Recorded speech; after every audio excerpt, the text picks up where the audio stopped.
بسم اللہ الرحمن الرحیم۔ السلام علیکم ناظرین۔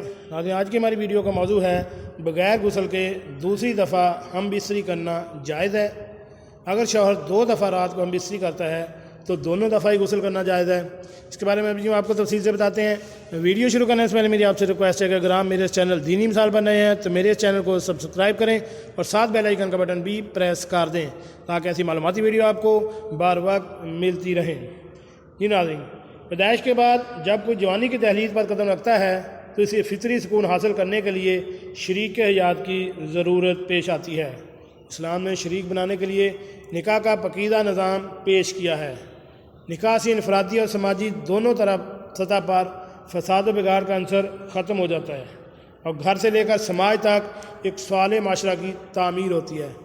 نکاح کر کے 2 اجنبی آپسی پیار و محبت میں اس قدر ڈوب جاتے ہیں جہاں اجنبیت انکا اور اپنائیت قدیم رشتہ نظر آتا ہے۔ میاں بیوی دونوں ایک دوسرے کا لباس بن جاتے ہیں۔ ایک ہی رات میں بغیر غسل کیے 2 دفعہ ہم بستری کر سکتے ہیں یا نہیں؟ اسلام کسی بھی معاملے مثلاً بیوی سے جماع، افزائش نسل اور حرام کام سے بچنے کی نیت سے ہو، ایسی صورت میں اللہ تعالیٰ نہ صرف جماع پر اجر دے گا اور نیک اولاد سے نوازے گا اور دنیاوی برکتوں سے بھی نوازے گا۔ جماع شہوت نہیں ہے بلکہ زوجین کے لیے سکون و قلب اور راحت جاں ہے۔ شوہر اپنی بیوی سے خوش طلبی سے بات کرے اور جماع کے لیے ذہنی طور پر جسمانی طور پر راضی کرے۔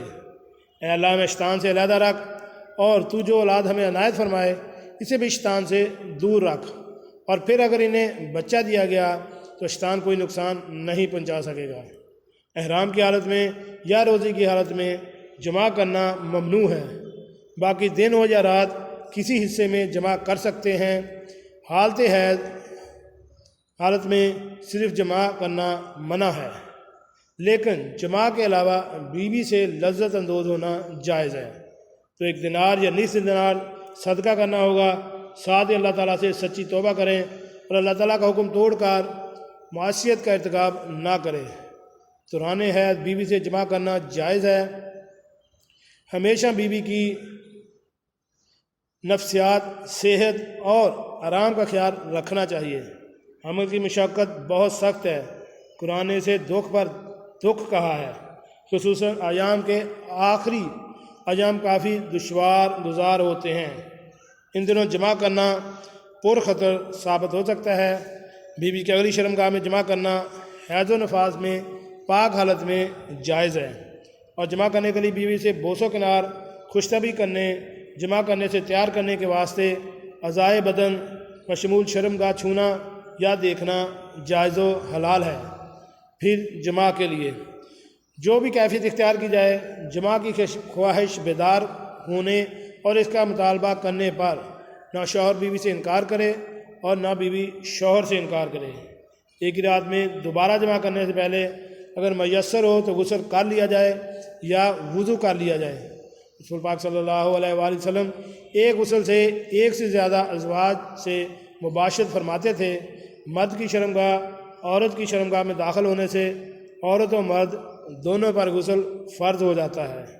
حالت جنابت میں سویا جا سکتا ہے، تاہم فجر سے پہلے یا وقت ہو تو اس وقت کی نماز کے بعد سے غسل کر لے تاکہ بلا تاخیر نماز ادا کر سکے۔